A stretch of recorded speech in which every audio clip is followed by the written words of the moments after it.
चारों तरफ जितने सारे लोग, कैसे आप लोग?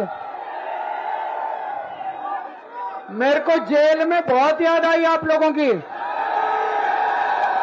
मैंने बहुत मिस किया आप लोगों को। आपने मिस किया? किस किसने मिस किया? पक्की बात, झूठ तो नहीं बोल रहे? I love you, I love you. मैं सबसे पहले अपनी माताओं और बहनों को शुक्रिया अदा करना चाहता हूं। जब मैं जेल में था, पाठ करा कि हमारा केजरीवाल बाहर आ जाए। आपके पूजा पाठ का ही कमाल है, आज मैं आपके बीच में आ गया। और ये बजरंगबली का कमाल है। बजरंगबली का मेरे ऊपर बहुत आशीर्वाद है। ये जो मैं बाहर आया कोई चमत्कार से कम नहीं है। मोदी जी ने पूरी कोशिश करी मेरे को अंदर रखने की, लेकिन हनुमान जी के सामने उनकी नहीं चली।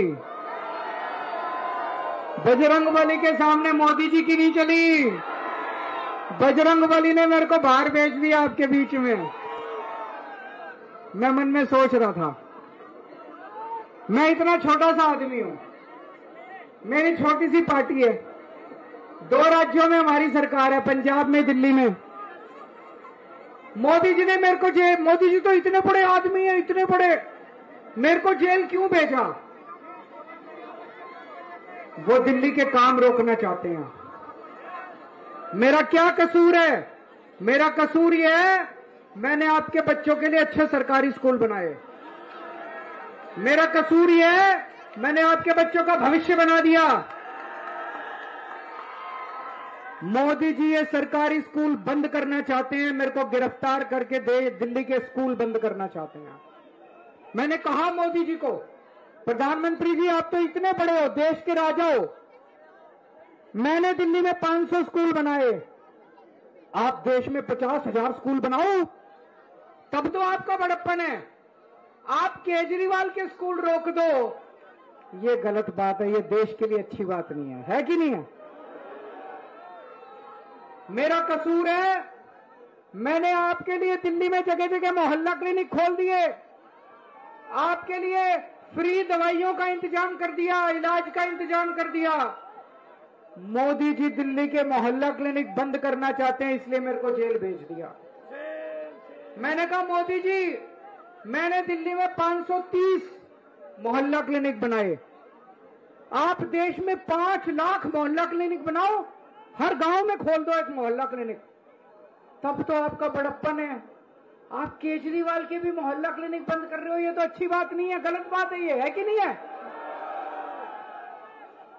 और विडंबना देखो, मैंने दिल्ली के लोगों की दवाई फ्री करी, लेकिन जब मैं जेल गया, इन्होंने 15 दिन तक मेरी दवाई बंद कर दी। मैं शुगर का मरीज हूं, 20 साल से मेरे को शुगर है, मेरी शुगर बहुत हाई रहती है। 10 साल से मेरे को इंजेक्शन लग रहे हैं इंसुलिन के, रोज 4 इंजेक्शन मेरे पेट में लगते हैं रोज इंसुलिन के। जब मैं जेल गया, इन्होंने मेरे इंसुलिन के इंजेक्शन बंद कर दिए। मैं गिड़गिड़ाता रहा, मांगता रहा इनसे, मेरे इंसुलिन दे दो, इन्होंने इंसुलिन नहीं दिया। डॉक्टर कहते हैं कि अगर ज्यादा, मेरी 300 350 पहुंच गई शुगर, 140 होनी चाहिए। डॉक्टर कहते हैं अगर ज्यादा दिन इंसुलिन शुगर ज्यादा रह जाए तो आदमी की किडनी खराब हो जाती है, लिवर खराब हो जाता है। ये पता नहीं क्या करना चाहते थे मेरे साथ, इनकी नीयत ठीक नहीं थी। मेरा कसूर यह है, मैंने दिल्ली वालों की बिजली फ्री कर दी, मोदी जी बिजली फ्री रोकना चाहते हैं। और जितनी मेरी माताएं बहनें हैं मेरा इंतजार कर रही थी, मैं आ गया। अब आपके 1000 शुरू करवाऊंगा मैं जल्दी, चिंता ना करना, आपका केजरीवाल आ गया। अब जल्दी शुरू होंगे आपके 1000 रुपए महीने।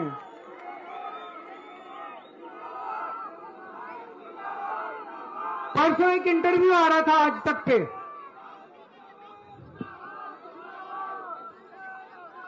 परसों एक आज तक पे इंटरव्यू आ रहा था प्रधानमंत्री जी का। आज तक वालों ने पूछा उनसे कि दिल्ली में केजरीवाल ने महिलाओं का बस में सफर फ्री कर दिया, आपको क्या कहना है? मोदी जी बोले बस में सफर फ्री नहीं होना चाहिए।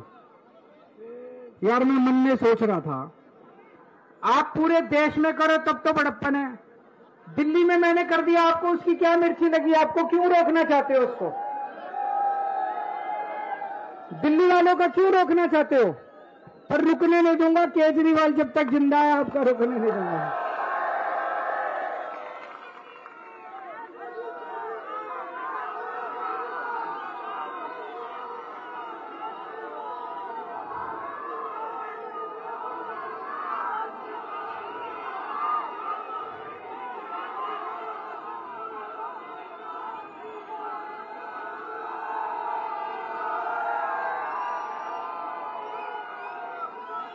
अब ये कह रहे हैं 2 तारीख को केजरीवाल को फिर से जेल में जाना है।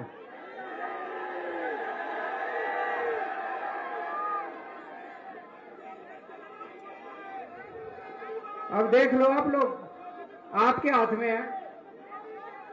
अगर आपने कमल का बटन दबा दिया तो मेरे को जेल जाना पड़ेगा। अगर आपने झाड़ू का बटन दबाया तो आपका बेटा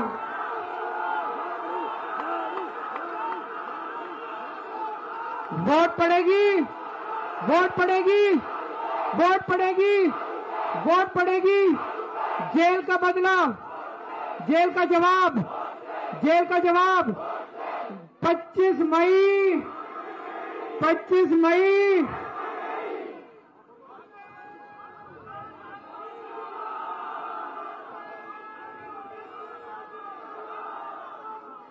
और इन्होंने कितनी गुंडागर्दी मचा रखी है देखो। आपके मनीष सिसोदिया को जेल में डाल दिया, झूठे झूठे केस करके मेरे को जेल में डाल दिया, संजय सिंह को जेल में डाल दिया, सतिंदर जैन को जेल में डाल दिया, परसों मेरे पीए को जेल में डाल दिया। अब कह रहे हैं आतिशी को भी जेल में डालेंगे, अब कह रहे हैं सौरभ भारद्वाज को भी जेल में डालेंगे। अरे हमने प्रधानमंत्री चुना था, थानेदार चुना था।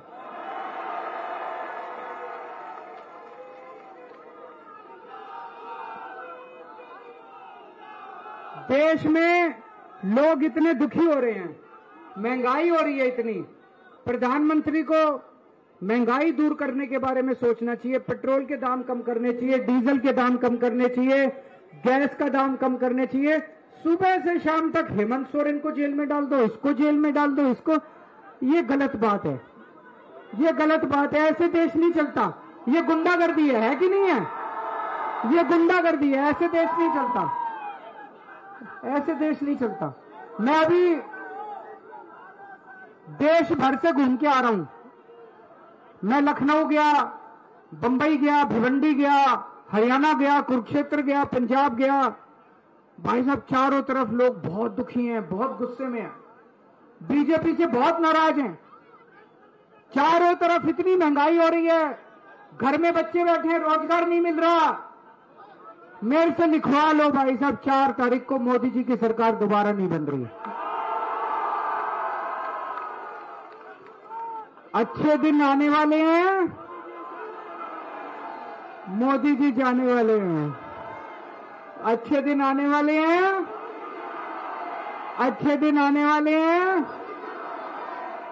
इनके भाषण से भी अब दिखने लग गया। बंबई गए मोदी जी, बोले शरद पवार भटकती आत्मा है। ये क्या बात हुई? ये क्या बात हुई? ऐसे प्रधानमंत्री को बोलना चाहिए? शरद पवार 84 साल के हैं, प्रधानमंत्री 74 साल के हैं, 10 साल बड़े हैं, बुजुर्ग हैं। अलग अलग पार्टी में हो सकते हो आप, लेकिन गाली नहीं देनी चाहिए। प्रधानमंत्री को गाली गलौज नहीं करना चाहिए, सभ्य भाषा इस्तेमाल करनी चाहिए। बंबई गए, बोले उद्धव ठाकरे अपने बाप की नकली संतान है। ये क्या? ये तो सड़क छाप भाषा है। एक दिन बोले ये इंडिया गठबंधन वाले आ गए तो आपके मंगलसूत्र छीन लेंगे। क्यों छीन लेंगे? तो बौखलाए हुए बुरी तरह से, बौखलाए हुए बुरी तरह से, उनको हार दिख रही है सामने। 4 जून को इंडिया गठबंधन की सरकार बनेगी। आम आदमी पार्टी भी उस सरकार में होगी। और दिल्ली वालों, आपको पूर्ण राज्य का दर्जा मिलेगा। दिल्ली को पूर्ण राज्य का दर्जा मिलेगा। बहुत काम होंगे। हमने दिल्ली में स्कूल ठीक कर दिए, अस्पताल ठीक कर दिए, बिजली ठीक कर दी, लेकिन कानून व्यवस्था बहुत खराब है कि नहीं है? महिलाएं असुरक्षित महसूस करती हैं, चारों तरफ अपराध बढ़ता जा रहा है। कानून ठीक करना है, कानून व्यवस्था ठीक करेंगे एक बारी। अगर अब पूर्ण राज्य का दर्जा मिल गया तो थाने जाते हो, पुलिस सुनती है? 4 जून के बाद सुनेगी।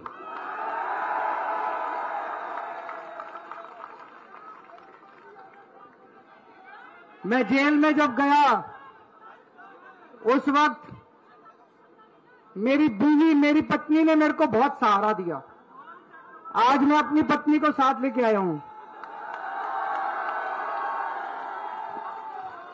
सुनीता केजरीवाल।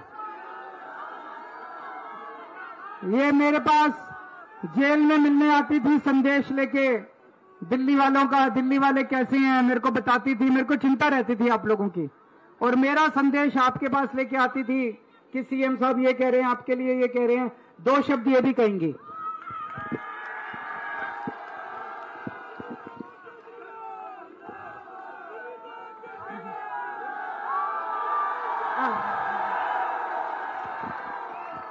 आप सभी को मेरा नमस्कार, मेरा प्रणाम।